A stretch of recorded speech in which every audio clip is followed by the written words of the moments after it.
सरांनी बरोबर विचारलं. कसं असतं माहिती आहे का, आपण असा विचार करतो की हे आंबा पिंपरी गाव आहे, इथं आपली शाळा आहे, सर्व आहे, हे सर्व जग आहे, असा विचार करतो. मी पण तसाच विचार करायचो. पण ज्या वेळेस बाहेर जायचं, ट्रेनने प्रवास करायचा, आणि कसं असते माहिती का, आई वडील आपल्याला जोपर्यंत समजत नाही तोपर्यंत साथ देतील, पण प्रत्येक ठिकाणी आई वडील नाही येऊ शकत. आपण इंडिपेंडंट कुठं तरी जावं लागते.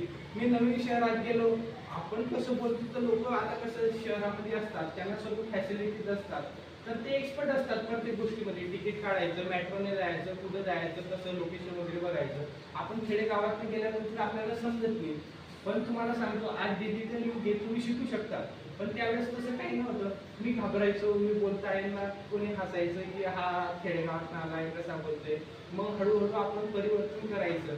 आणि त्यावेळेस मी बघायचो, आपण घर फक्त 2 तालचे बघितले, तिकडे 40-43 तालचे बंगले म्हणजे घर आहे. मग मी विचार करायचो की आपण सर्वस्व समजून येतो आंबा पिंपरीच नाही, हे जग खूप मोठं आहे.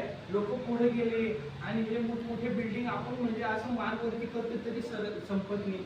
म्हणजे हे कोणी केलेलं आहे? शेवट आपणच केलंय ना निर्माण.